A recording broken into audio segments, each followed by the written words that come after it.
So excited to be back again for another interview with another amazing expert.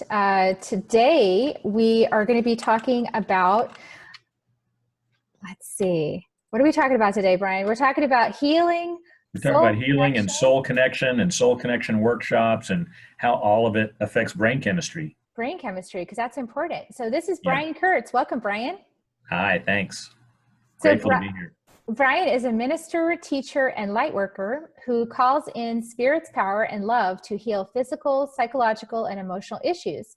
Brian's inspired method includes chakra and life history energetic residue clearing, client-specific healing, and divinely channeled counseling sessions.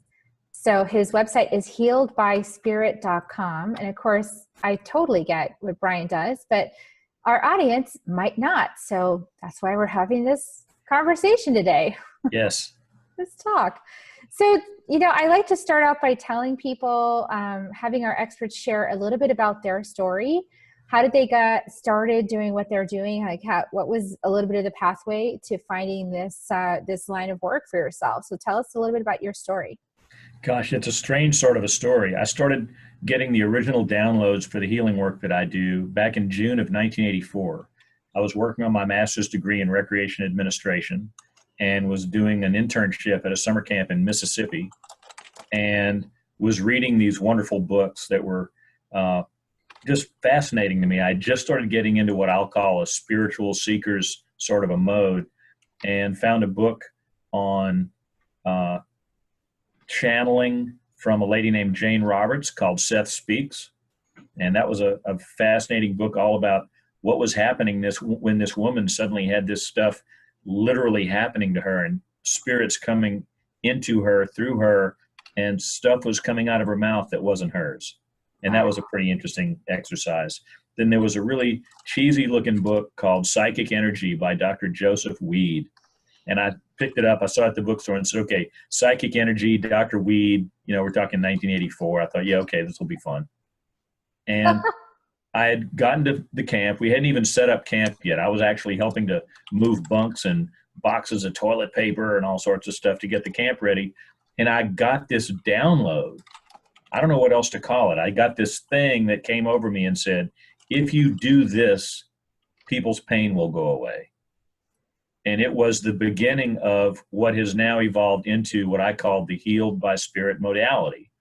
And the essence of the modality is really, we are energetic beings occupying physical space, and we are mostly made up of empty space. Like every atom that makes up every molecule of our body is actually, if you study up on it, is like 99.99 to the millionth power empty space. If you were to take all of the empty space out of the universe, the whole universe would occupy something about the size of a basketball. So if God is the space holder of all of that, or God or creator or spirit, whatever you want to call that thing that is the source of all of this, it is in the empty space, I believe. Therefore, we are made of mostly God stuff. We are made of mostly empty space. So if we are energetic beings, we are mostly that, and this physical stuff is a minute part of who and what we really are. So the essence of what I do is to clear away the energetic stuff that needs to be gone, all of the energetic residue we accumulate in our lives based on who we are being about the events that have happened in our lives, and clearing away all of the residue so that what remains is who we already are. It's like we are a light covered over by a bunch of life experience crud. And when I work with people to clear that crud away, what's left is what's always been there, which is this beautiful light that we all are. So the essence of what I do is to clear all of that away. I got started on this path almost by accident. I was starting to get into the seeking, and then all of a sudden I got this download, and I started working on people, and I worked on about 200 people at camp that summer. chronic back pain went away. People whose knees were messed up were fine. You name it. And kids would come to me with, they twisted their wrist or whatever. I'd work on them, and 10 minutes later they were fine, and they'd go back off and play at camp. And ever since then, I've been doing this. Meanwhile, I was in the recreation field for 7 or 8 years, and then went back into the consumer electronics field because that's what I'd been doing before. It's a long story on how that happened, but all through my time in the consumer electronics business, I was then pursuing it from a recreation professional standpoint. So it was all about music, not gear, not equipment. And it was all about what music does to our hearts and our souls and our being. And I noticed that music, which is a vibrational thing, would affect my mood, my tone, how and who I was being could be instantly altered by sound and music. So that got me interested in who and what we are vibrationally and energetically that would have music, which is this external field coming at our physical field and shifting who and how we are. What I also noticed was that certain music would instantly turn me on a dime. If I was down, it could pick me up. If I was real hyper, it would help me relax. And I came to know that our brains are constantly generating chemicals that affect every part of our bodies. And who we're being can alter what we're thinking, which can alter the brain chemistry, which then affects our bodies. So, like if we're thinking happy thoughts, there are happy chemicals. If we're thinking depressive thoughts, there are depressing chemicals. If we're excited, there are excitement chemicals. If we're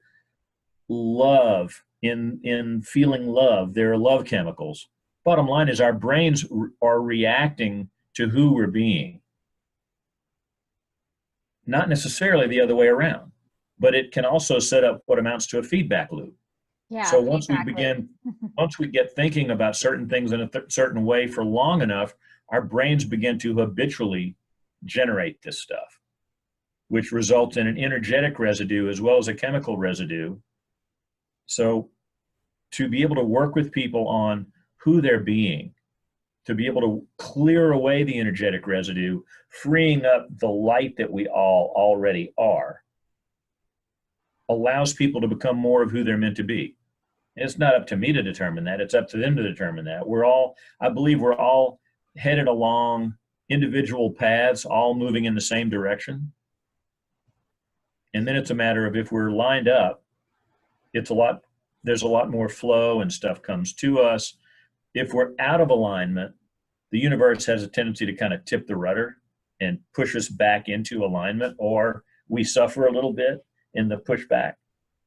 But my whole point is, let's clear away the stuff that's in the way so that you can come to know who you already are. Yeah, and I think that healings can be a beneficial tool for the journey, because sometimes what we need is to clear away the crud so that we can establish a new normal. Yes, and we have to be able to know what that even is. That even feels like or looks like.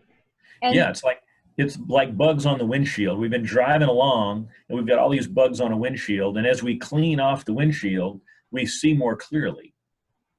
And we come to see who we are in the matter as we clear away the energetic crud. So and then there's the other part of it that's, awareness. Because once you clear the crud, you've got to start becoming aware of what puts the crud there in the first place. Yes, and that's the key. Yeah. Part of what I do in an intro session is I do what I call this lifelong energetic chakra clearing. And I go through all 7 chakras.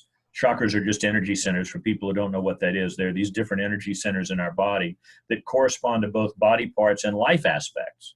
So clearing those brings a level of awareness like, oh, wow, now who I am and who am I and what do I need to do?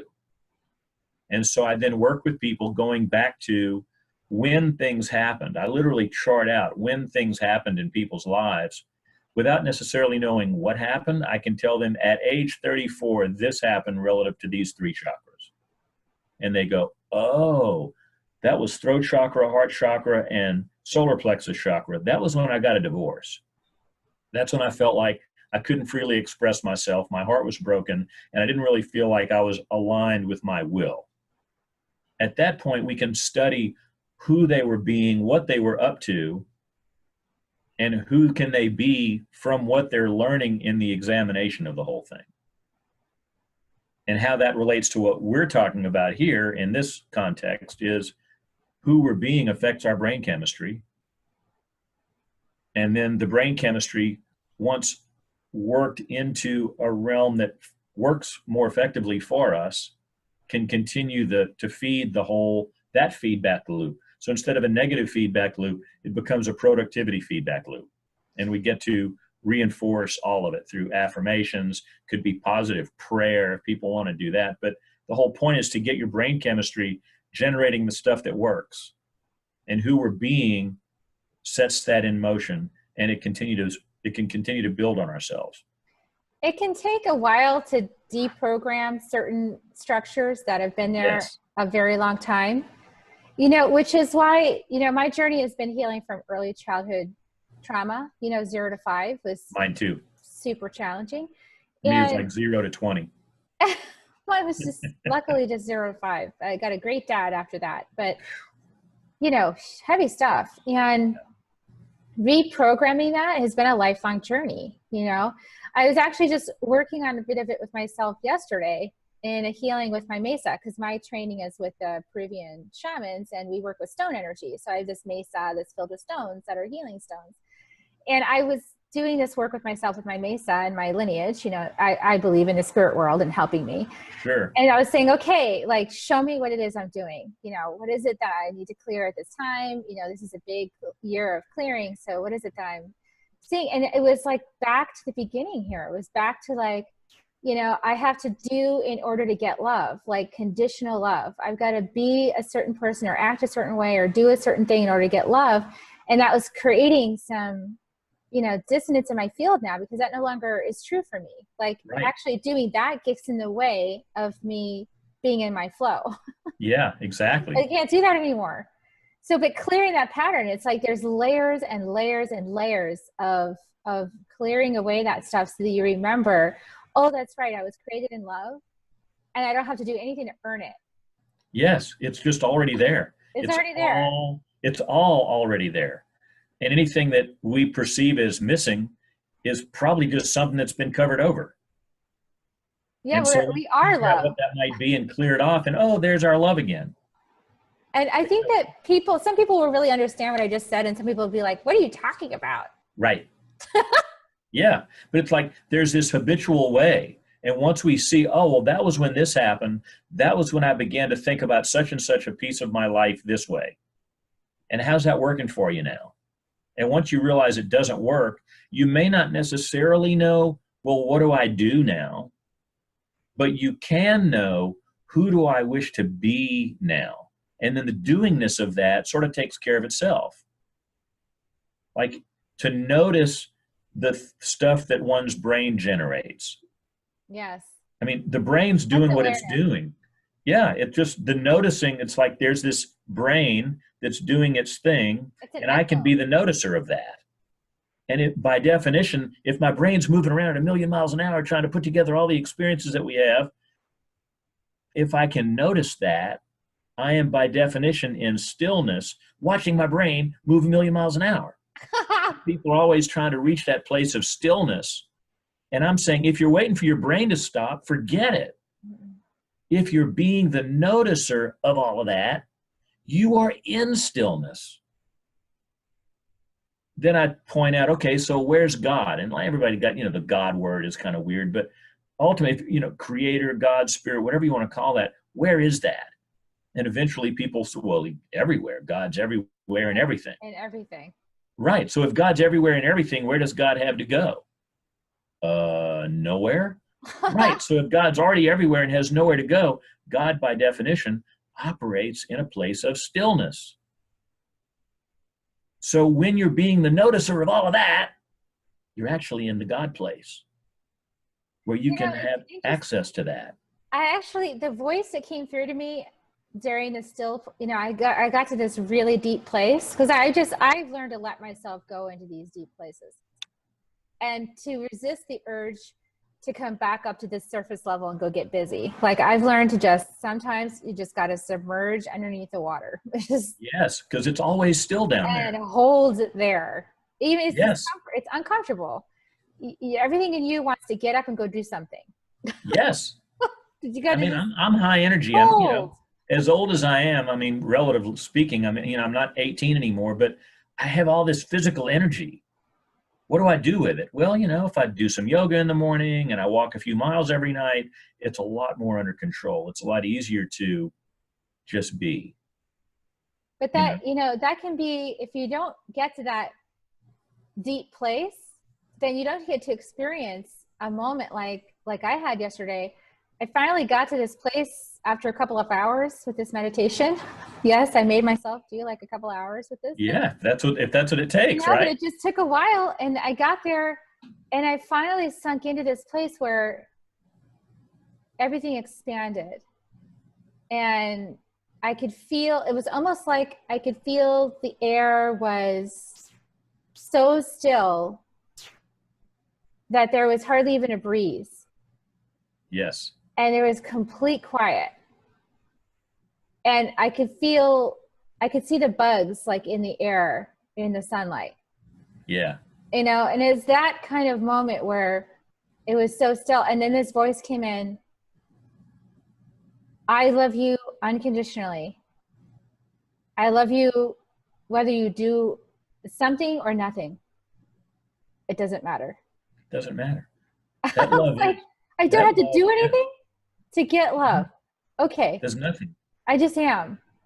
There's nothing. I don't need to do anything. Right. There's nothing to do. There's only to be. Like, oh man. And it's like if God, whatever you want to call that, who set all this up, is love, then all you have, and you're a part of that creation. I mean, we're a drop in the river of all that is, right? So it's like I may not be able to know the whole river, but I can know what my drop and all the drops around me are. And we can get together a sense of what the whole river must be like if we are made of that same stuff. Mm-hmm. So when you get to that place, even if it takes you a couple of hours, the weird thing about getting to that place, you know, I get there every so often. Once I'm there, I realize, well, wait a minute, this is always available. It's always available. It's always there. So if it's always there, where have I been? Well, not there. In here. Right. I've been in here instead of just everywhere. I'm just. Well, see, that's the choice. It's like our society keeps us so busy. Yeah. That, okay, for example, I've just learned by being a healer that there are times that I'm meant to relax and rest and recharge. And there are times that I'm meant to be like full go. Yeah. And when you're in a time of rest and recharge, you could try to force the issue, and you can sit at your computer and you can do busy work, and absolutely nothing will come of it. Right. Nothing. And when you're in the flow, everything just sort of comes. There it is. Okay. So you can choose to fight against it. And like, I'm going to stay busy because it makes me feel like I'm doing something to bring in money or whatever. And it's like, it does nothing. No. And you're tired of being, you're tired. You just have to not. It's exhausting. Yes. It's exhausting. It's to like, fight, it's like to try and swim against the current as opposed to just being in the flow. I mean, you can just float. You can just float on the water and be carried. And if you're just being carried, like, you know, the leaf on the river analogy, you know, it's like if you come up against rapids and there's rocks, who cares? If you're in the flow, you're going to go around the rock. You're just going to go around. You don't even have to do anything. But if you try and struggle, you're going to, you know, get all it.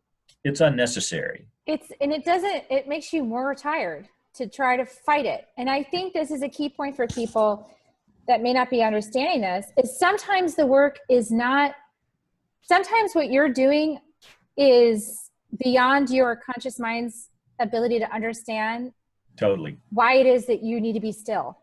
Yes.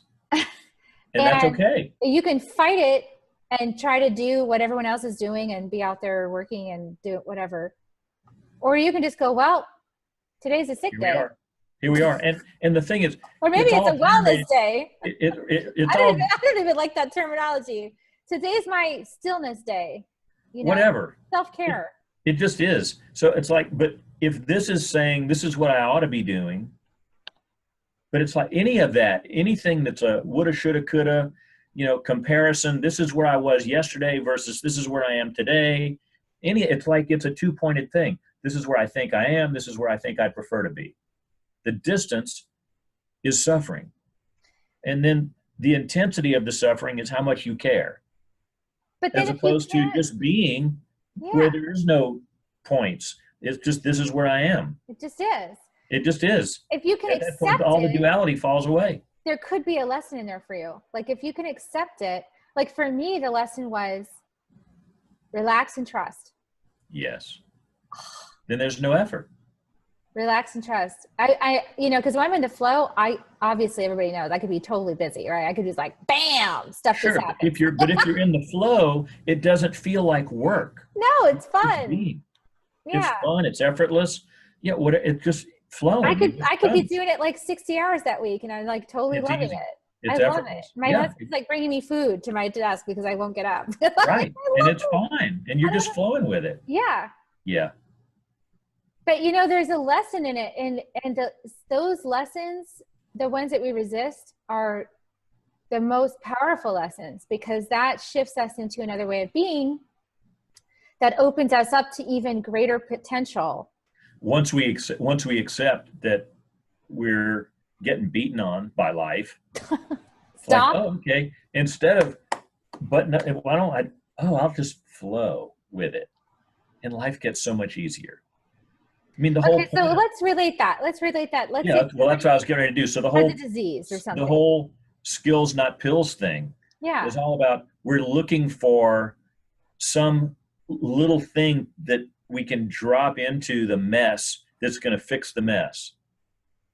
But I've talked to a lot of psychiatrists, and the best any of them can promise is a shift in brain chemistry that does not result in the behavior change. The behavior change is a separate component from the brain chemistry part. So even if you find the exact right cocktail for depression, if you don't then take action and start being, to come to be a certain way with the new brain chemistry, you're still where you've been, and there's no change. Likewise, if you can start to be being that which works, I don't know that the pills are even necessarily. I'm no doctor. I'm not going to claim one way or the other, but I can tell you that I am instantly happier when I smile. I met someone ages ago who was chronically depressed. And she was this beautiful human being who was in a position to touch countless thousands of lives with her message and her medium. And she was depressed. And I said, I can fix your depression in 30 seconds. And she's like, no, yeah. So if I can fix your depression, we were at a place here in town called Kirby Lane Cafe. I met her at Kirby Lane Cafe. And I said, okay, if I can fix your depression in 30 seconds, you buy me lunch. She said, hey, if you can fix my depression, this has gone on for months. If you can even put a dent in it, I'll buy you lunch. I said, okay, great, smile. She's like, I don't feel like smiling. I didn't ask you if you feel like smiling, smile. He's like, but I don't feel like smiling. I said, force a smile. And she's like, okay, come on, really, smile. And she smiled. And she laughed. And I said, okay, how do you feel now? She said, I feel great. I said, notice. How long did that take? She said, about 15 seconds, like you owe me lunch. But it was bizarre that the very act of smiling made her happy. Her depression that she'd suffered for months vanished through the mere act of cracking a smile. Now, I don't even know how that works. I'm not a doctor. I'm no psychochemical specialist, but I know that when people smile, you force a smile, it triggers something. I don't know how it works. All I know is that it does. I don't know physics and Ohm's law, but I know if I flip a light switch, the light's going to come on. And if it doesn't, either the switch is bad or the wiring's bad or the light fixture's bad or the light's burned out. There's only a handful of things it could be. I don't know how all that works, but I know flip the switch, the light comes on. If I if I switch it into a smile, I feel better. And I like what you said too earlier about sound vibration, because that's actually one of the tools I used that I've been using a lot is mantra. Yeah. I got myself like these amethyst beads. Yeah. 108 beads. Yeah. And I just sit there and I just go one after the other, after the other, after the other. So I don't have to think about it. Not only is that action relaxing, but the vibration of the crystals. Yeah, these amethyst crystals are a big ally. Yeah, I mean, for people who don't know crystals, I mean, I love this notion. I've started working with crystals over the last few years. Like, what's the deal with a crystal? Well, like a crystal, like a quartz watch. People know about quartz watches. The reason quartz watches work is if you attach current from a little battery to the ends of the quartz crystal, it vibrates. And it vibrates with such precision that doesn't change, that you can set the watch by the vibration of the quartz crystal. That's how a quartz watch works. You put a little current on the crystal, it vibrates, and the vibration frequency doesn't change. So in other words, you can rely. You can count on those crystals to be what they are. So given that the 7 chakras that I work with are characteristically of a given color, the fascinating thing is the vibrational frequency of the crystal has us perceive with our eyes the color of the chakra. So blue crystals work with throat chakra. Green crystals work with heart chakra. Yellowish crystals work with solar plexus chakra. Orange crystals work with sacral chakra. Red crystals work with base root chakra. It's fascinating. I mean, who set that up? That is so cool. And what's really weird is to learn that, to discover that, to discover any and all of this, the stuff you're doing, all we're doing is exposing what's already been there. Like Columbus discovered America, right? Like the Native Americans, the Native Americans were already there. Like, who are you? Well, I've discovered what? No, you didn't discover anything. It's like discovering gravity. Gravity always was. Someone just figured it out, you know? Anything that we discover in this realm has already been there. It's not like it becomes something that wasn't. We're simply discovering what's already always been there. And Brian, that's the fun part. And that discovery piece, yeah, is the fun part about this journey. And that's why also I founded Scales Not Pills, is because when I finally stepped out of how they told me I should do it, and it didn't work for me, as you know, I learned a lot from psychotherapy. I'm not going to bash psychotherapy. I learned a lot. Sure, absolutely. But I needed something else to heal. Right. And when I stepped out on my journey, it was such a discovery process. Like I said, okay, fine. Whatever, I don't know. I just need to try some things. And I just started trying things. Like this. I just got these because I'm like, I saw in my mind amethyst. I had another set. It got lost. I'm like, okay, I need another set. And then I saw that they were going to be prayer beads. And I was like, oh, I need prayer beads. I just saw it in my mind. I went and got them. And then I started doing these chants. I found some other chants for self-love. And I've been doing some of those for years. And I said, well, I wonder what would happen if I did those chants with this.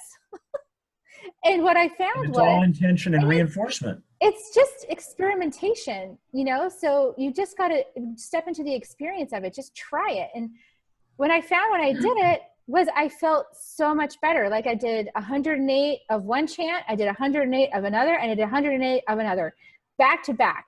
And by the end of that, you're embodying that, you're being that. I felt high. Yeah. Like I was high. But it's who you're being. That's not so much what you're doing as who are you being while you're doing it. Setting my That's intention. where the whole energetic is about. Who are we being?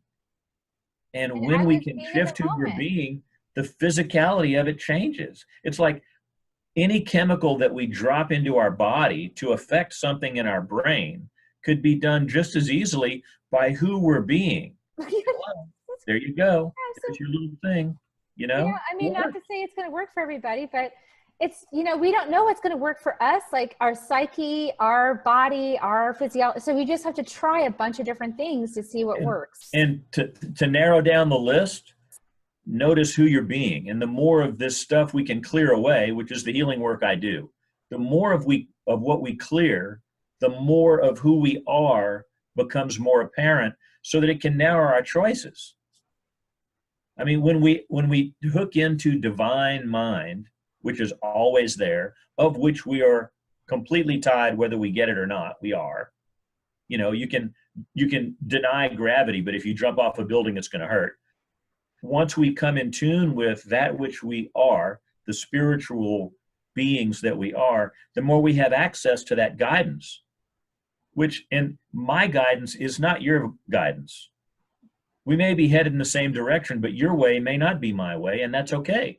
And I've kind of realized it's like that. It's like we each get our own perceptual filters. Like we are on our own journeys. Yes. Like you said, we'd be going in the same general direction, but that's why some people have this faith that and that resonates with being in Islam. And some people have faith that resonates with Christianity. And some people have faith that resonates with shamanism. And some people have faith that resonates with, I'm just a human being and I'm going to die and that's it.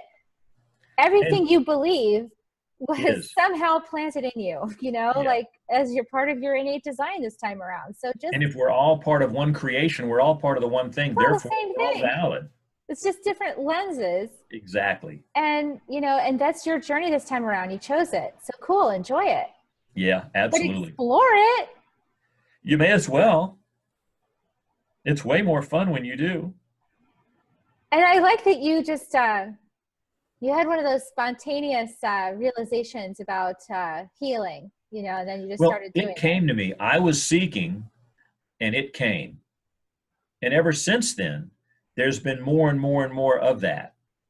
And in November 2010, when I said, this is what I'm going to dedicate my life to, I'm going to make my full-time living doing healing and energy work, more and more and more stuff showed up, and more teachers showed up to give me different perspectives and more learning. I mean, I could rattle off a list of all the people who showed up in my life who taught me more about crystals and more about sound healing and more about tapping into the angels that are always there and asking them to come in and assist, and all of the stuff that now comprises all of the aspects of what I call the healed by spirit modality. It's not the healed by Brian modality. Okay? I am not the one doing the work. When I'm doing what I'm doing, I'm being the vessel through which this stuff happens. Yeah, and usually when we're doing this, Brian, we're just as amazed as the person. I know. We're like, whoa. Right. It's like I'm batting 1,000 versus prostate cancer, for example. Okay, there's only one person in 34 years who's not free from her rheumatoid arthritis symptoms. Come on. I'm just some guy. I'm not eliminating people's rheumatoid arthritis. Something way bigger than me is allowing that to happen. When someone comes to me with prostate cancer and 2 hours later they don't have it. That's weird, okay? I mean, when this is thinking about that, that's weird. And yet, it happens, okay? It's like the whole skills, not pills movement is all about, instead of attacking a symptom, let's get to the nature, the cause of what's resulting in this need to work on a symptom. If we can shift who we're being, we don't need anything to attack a symptom. We've already worked on the cause and continue to work on the cause. So clearing away the stuff that needs to fall away leaves us with all that we already are, which is a much more fulfilling place to be. And then we're okay with the mystery, because it all happens in a now moment. Now, right? Yeah, it happens in the now moment. And then you have to be careful later not to invite back the old reality. Right, right, because it's old. What we talked about 5 minutes ago is already gone. It's already gone. It's already gone. And everything that will be will only happen in a now moment then. And everything that did happen happened in a now moment then. Neither of which has anything to do with now. But when we hold on to the past, when we hold on to this stuff, it also, that creates this disease as well. Right. And the weirdest part of all of it is the whole concept of past and future and past lives and that's all part of a linear construct, which is in itself an illusion. Everything is now. Everything is now. And everything that ever was and will be is all actually part of a now, a singularity, which we are all a part of. And then that explains why it's mind blowing, because our minds can't. Yeah, I mean, our minds can't even begin to. Yeah, that's another whole rabbit trail. Gosh, we could go on for hours about this stuff, because there's a lot to it. Get busy. Yeah. So you guys can understand maybe why I really love this way of approaching disease, is because it's like so fascinating, all the different things it could be, and like the way, the realizations that you have when you're getting a healing. Like, you know, if Brian were to work on you right now, you would have realizations, like stuff would come up. You'd be like, oh, that's what that is. Or, yes, oh, I remember this. Or, oh, I just saw this other thing. I think it was a past life, or whatever that concept is, right? And whatever it is, I don't even know what it was. And so it's like a story. It's like an allegory to help you understand why it is that you're where you're at. And actually, I think past lives are kind of like allegories. I feel like spirit. Yeah, well, it's all pieces. Everything that we experience is a symbol. Yeah. So I think it's fascinating, and it's miraculous. It is. It's fun. And it's fun, and it's not a shortcut. It's not a shortcut, because you still have to do the work. All it does is help you to get that new normal baseline, so that you know what's possible for at least one moment. You glimpse like above the, there's air. Right. You know? Then, there it is. There it is. Right. Yeah, I call it sweeping the energetic sidewalk. You know, you sweep the sidewalk in front of you so you can see what your next step is. Yeah, you know? It's not like one and done. You know, they could go to get a healing and they're like, oh, I'm good now, and I can just be it's have everything I want. Yeah, exactly. It's like in the old biblical thing about Lord, be a lamp unto my feet. Back in the day, people would walk through the desert. They couldn't walk at night. I mean, they couldn't walk during the day because 130 degrees in the desert. So they're roaming through the desert. They could travel at night. So they would put these little candles that would attach to the end of their feet, to the end of their shoes, and it would light up an area of maybe 5 or 10 feet around them, so they could see the next step, and then they could see the next step, and then they could see the next step. So it was like, Lord, be a lamp unto my feet. Light up the next step so that I can see what the next step is, and then light up the next step and see what the next step is. The problem is we want to see all the steps before we're there. Yeah. And you can't. It doesn't work that way. But if you trust and have that faith, like they would look up at the stars and say, okay, that's the general direction I'm headed, but I can only see the next 10 feet in front of me. That's all the light I've got in this darkness. But if you trust that, okay, I'm looking up symbolically, I'm seeing this direction, and then I'm taking the next step and the next step and the next step, then we can have the patience to allow it to unfold. And in the patience, in the being patient, in the being love, in the being okay with what is, in the acceptance, whatever words you want to attach to that, it's all about being here right now. It's about being here, and it's about enjoying the mystery of it. I want to share one little story that just came to me as you were talking, is that there was this one Christmas where I think I was 8 or 9, and I got this idea in the middle of the night that I was going to go peek and see what my Christmas gifts were. I wouldn't want to wait till the morning. Right. So I snuck downstairs and I went to the tree because there was something I really wanted, and I was like, oh. So I opened it up. That's it. And I saw, in fact, I got what I wanted. And then I wrapped it back up and put it back under the tree, and I went back to bed. Yeah. And the next morning when I went down for Christmas, I didn't have any joy about it, because I already knew what I was getting. I already knew what was under the tree for me. So I kind of lost all my joy about it. My parents were like, how come you're not excited about your presents? I'm like, and then I had to play act like, oh, I'm excited. Right. Because I didn't want them to know. Added even more stuff. Then you knew you'd play act. That I looked, right? Yeah. So I think it's the same here. You can trust and wait till that gift is ready to be delivered. And when you get it, it's so much joy because you didn't expect it. And you didn't know it was going to happen. Or you expected something wonderful was going to happen. Something wonderful, but you didn't know what it was going to be. Or what? Yeah. Right. And it was okay. Yeah. So imagine if we go through life knowing that it's going to be great and not having to know what it is, just know that it's all okay.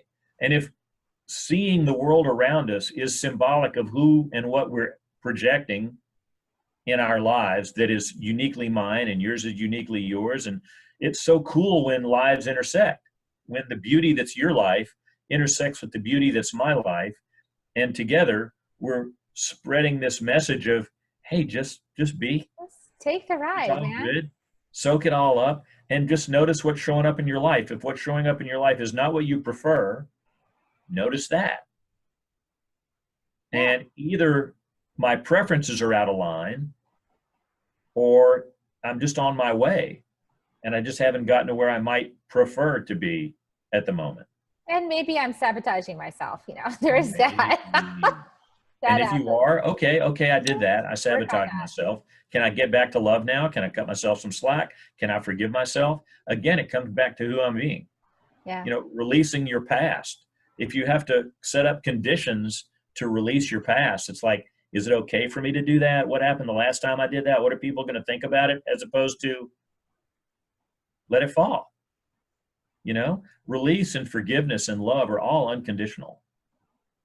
If we have conditions set up, the conditions have to be met before we can, love, forgive, cut ourselves some slack, cut some other ones. They have to earn the right. No. If we're all divine human beings, any tension, any butting of heads might just be, oh, okay, your path is here, my path is here. We bumped up against each other, but why don't we just go ahead and, get on with our path? It doesn't have to be against. If it's all part of a singular creation of love, anything that shows up that's not what I prefer is just something I'm learning from. At that point, there's nothing against us. Nothing ever happens to us. It's all happening for us. It's for us, so we can learn a lesson. That's it. So and I gotta say, be mindful of your prayers, because if you're asking, please help me be more patient. Oh, well. That someone told me that ages ago. Don't ever pray for patience. Test your patience so that you can get better at it. Yeah. And one of my heroes, Greg Braden, says, don't ever pray for something. Like Greg Braden tells this wonderful story about he was going up to pray rain with a guy he knew who was a Native American shaman type guy. And you don't pray for rain. That's like telling the gods, hey, we don't have any rain. If you pray rain, you're seeing it as opposed to asking for something you don't have. You're just visualizing the experience and the feelings of it. And so they went up to this mountaintop, and he said, well, I thought you were going to pray for rain. He said, no, I don't pray for rain. That would be insulting the God who provides the rain. I pray rain, not pray for rain. Yeah. So in the praying, he was seeing the streets filled with water and kids playing in the mud and the corn growing tall and all of the stuff that results from rain, as opposed to saying, we don't have, we need. Yes, and there's that lack. We don't lack anything. Mm-hmm. We're tied to the one source of all. Mm. So what if we're lacking anything, it's the momentary awareness of all that already is for us. And so then it's just getting back to, who am I going to be? I'm going to be expectant of the beauty. I'm going to be grateful. I'm going to be happy. I'm going to be present to as much of what is there already, always. And that's the challenge. Yeah, can I drop off enough of my junk to be there? Gratitude, love, and awe. Powerful forces for this work. Yeah. I am so grateful and blessed. Yeah. I started saying that just, I don't know, a few years ago. I started saying, I am so grateful and blessed. I am so grateful and blessed. Even when it was hard, I am so grateful and blessed. And we are. Whether we choose to acknowledge it or not, we are blessed. We are. And the extent to which we get it is the extent to which it shows up. How about that? You know? Yeah, because when I'm in that space and I'm focused on that, then beautiful things happen. You know, I attracted the love of my life. I mean, wonderful things have happened. There you go. And how much beauty is continuing to show up. It's wonderful. Totally. I mean, the whole pill's not skilled. It's like, what's a pill? It's this thing saying I don't have this that I need, so I have to take this to get myself. I lack health, so I have to do this. Whereas it's just a skill. There's lots of skills we discussed in this video, so watch it back. Yeah, exactly. If you forgot what they were, watch it back. Watch it back. Watch it as many times as necessary. Watch it many times as you need to get those tips, because they're in here. They're in there. Practice even one of these tips in this video, it's going to get better. Everything gets better. Yeah. Yeah. Very easy. Yeah. So, well, simple. Thank you. Simple and hopefully easy. Simple and hopefully easy. It's not always easy. Like, you know, all the great wisdom teachers, just be. Just be. Well, it's easy to say, but, you know, it's simple, not easy. Jesus said, love everybody. Really simple, not easy. Yeah. And he didn't say like everybody. There's plenty, like, you know, there are people in Washington, D.C. I don't like at all, but I can love them. If I can love them, I can feel bad for the parts of them that I see are wounded and damaged. If I can love them, I can see the parts that just don't line up with a world that works. But I can still be who I can be anyway. Like, the only way to end violence in the world, I think, is for us to all love everybody until there are no more people that are being violent, because they're all being loved. If we're being loved, we're not going to be violent. You know, I want to say that that's what was just coming to me about illness. You know, so if you're having some situation in your life that maybe it's a disease or, you know, something like that that's causing you some suffering, is to, as much as you can, bring love to that. And then it's a tall order, I know, but falls away. The dis-ease comes back to ease. If you can bring love to it, I can't tell you how many times I've realized that psychological things that were happening for me were some part of my psychology that was feeling abandoned or lost or unwanted, or, you know, and as I brought love to that piece, things seemed to clear up, and then they got better, and then I didn't have that issue anymore, and I just felt more love in me. So it might be challenging sometimes to do that. Let's say you have a painful condition that's bringing you a lot of discomfort. Yeah. It can seem like a really tall order to bring love to it. Yes. But try it. Yeah. I lost a real good friend of mine to Parkinson's the other day. Mm-hmm. Like and I go to a Unity congregation where they use the word transition. I'd never heard it. Like, you know, I grew up, oh, well, such and such passed away, but I'd never heard the term transition applied. So in the Unity congregation I go to, we talk about people transitioning. She transitioned, meaning she went from this physical form to her spiritual form, which was always in her. She just like peeled that flesh bag off, and what remained was the spirit that was always sourcing the flesh bag. And we would have these conversations. She knew in the few weeks before she transitioned that was coming. And she was in a great deal of pain. And I could work with her and help the pain. And then there was a time that finally came where I was not able to help the pain. But I could be with her and support her in touching her essence, which was sourcing the body that had pain. At that point, she could distinguish herself as the spirit sourcing a body that had pain. Mm-hmm. And the pain no longer had to affect her spirit the way it was. Mm-hmm. And, you know, she passed a couple of weeks later. The last conversation I had with her was all about how happy she was that she had come to this place where she realized she was not the body in pain. Mm-hmm. She was the spirit that was currently located in and around that body that had physical pain. Mm-hmm. And there was a peace that became available to her in that. And she was a real inspiration to me, because, you know, she's about my age. I mean, you know, I'm about 60, you know, and we all have what we have. What she had eventually took her body, but she was literally at a place of peace with it. And I know that as we come to know our essence, our spiritual essence, then we can have the thoughts, but they don't have to have us. We can have a physical condition, but it doesn't have to have us. And the more closely we become aligned with that, the more the dis-ease can fall away. Mm-hmm. Unless it's just in our path that we actually have that. Because, you know, we're all going to transition. We're all going to pass, whatever. At some point, this physical form is going to fall away. Yeah, and we don't understand why we're having the experience. So to let go of that, because like, look at how many people are having cancer right now. And we don't really know what the function of that is at a bigger level. Like that could be, that could be serving a purpose that we just don't understand at this level. We don't get it. So and I'm not going to make it wrong. Yeah. I'm going to do whatever I can to facilitate the peeling away of the energetic residue that allows the light to come through, which oftentimes has the cancer disappear.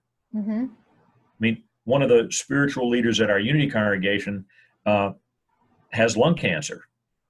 But in a matter of a few weeks, before he'd even started his chemo and radiation, the tumors had shrunk by like 70% and begun to just literally turn fuzzy and dissolve. And he showed us, I mean, like one Sunday, he literally put on the big projector. This is what it was. This is what it is. This was the original X-ray. This is the current X-ray. And now he's been doing his chemo and radiation and all that stuff, but it was already almost gone before he started. And the doctors have said, you know, we're just finishing up the process now. You're basically fine. The power of prayer mixed with Western medicine. Yeah.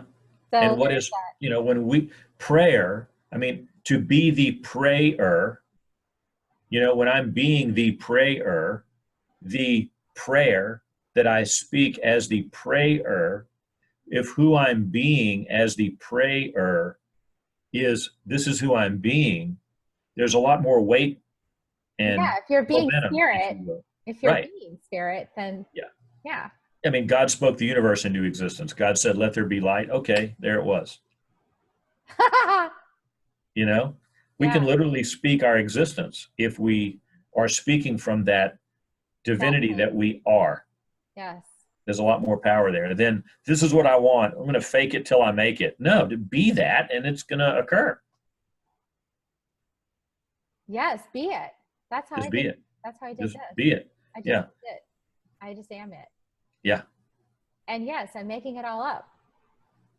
And it's okay. But are you may be creating it, but are you making it up? Are you making it up? Or are you just accessing? I don't know. I think I'm accessing which you're tied. And it's like, okay, Carrie, this is I'm remembering. And I'm like, oh, that's right. Right. That's right. I am that. I forgot. Yeah. Thank you. Yeah. You're not making it up. You may be making it here in physical form. I'm making it in physical form. Yeah. Yeah. But it's all but there. The inspiration is coming in from someplace else higher. And notice that word, inspire. The spirit is coming in. Inspiration. Yeah. Yeah. Be that. Be that, man. When you're like that, your eyes sparkle and you're happy. Isn't it great? That's a beautiful life to live. And when my eyes aren't sparkling, I start getting worried. I'm like, uh-oh. and here's the coolest part. And here's the coolest part is when you make eye contact with someone and you're in that place and you're seeking to see in them that part of them, which is that part of you, that's the namaste place. When the light in me can see the light in you, the light in me has to be on to be in the awareness place where I can see the light in you. Yes. And if I'm open to seeing the light in you, even if your light is off, if I'm peering down into the light that you are, I'm going to ignite the light that you are and have you know that. That's where the healing comes from. Exactly. Yeah. It's just accessing what already is. Yeah, it is. Through the stuff that's in the way. Yeah. I'm so glad you're doing this. This is just a blast. Me too. Well, thank you so much for coming on the show. I know that people can reach out to you at Healed by Spirit. Healedbyspirit.com. And Brian will be joining us, I believe, as an expert for our membership program. Hope so. Yeah. I think you said you were going to do that. I was just doubting you right now. Okay. Yeah. So, yeah, we are working on the details for the membership program right now. And it's going to be to help people, you know, to make that journey, because there isn't necessarily a different support group for this kind of shift right at this moment. You know, so we're creating something for people that want to make that shift and learn some new skills and look outside the box and need some support, because everybody else in their life is like, you're crazy. You're supposed to just go to the doctor and get your pills. You know? Yeah, Like, and it's not even a fight. There's nothing, we're not like fighting against something. We're We're not just fighting bringing against this it. thing that already is and giving people a chance to choose. Yeah, giving a chance. And it's not a rejection of Western medicine by any means. No, not at all. Western medicine has its place. It's an expansion. It's just, we're just adding on to the possibilities. We're just opening up the possibilities so that this stuff's been around. I mean, it's Eastern medicine, this stuff's been around for thousands of years, and it took people thousands of years to figure out the stuff that they've been practicing for thousands more years. And Spirit's been around since before us. A couple hundred years old. Spirit started the whole thing, so. Exactly. And it's all, if we acknowledge it's all an unfolding, it's just comparisons and contrasts. Yeah, so. That we can notice, that we can notice. That we can notice, that we can notice. If all of your people around you are kind of in one mentality and they're not open to this, they might think you're crazy, and it's hard to like make forward progress. And what's crazy? Crazy is a comparison to this other thing that they've been holding on to. Yeah, exactly. It's just, so if you want to enter a new storyline and have more possibilities and more discovery about yourself and more unique realizations about yourself through all these different potentials, then that's what we're creating this community for you. So I'm excited about it. Yeah. Be seeking, and stuff's going to show up. Nothing was ever found that wasn't sought. Maybe we didn't know where to actually look. If we're looking, something's going to show up if we're looking. So keep looking. Keep looking. And, you know, so we've got lots of options. Yeah. So we're going to do a monthly program. We'll be announcing it in the next few weeks. We're making sure that we're cohesive before we just, you know, we're trying to be very thoughtful about this so that it's going to be a good offering. So great. Be patient with us. Be patient with us. And we'll reach out to you soon and let you know about that. In the meantime, check back next week for some more interviews on Skills Not Pills. And thank you, Brian, for being with us today. Thank you. Take care. We'll see you guys next time on Skills Not Pills. Have a great weekend. one. Bye. Bye-bye.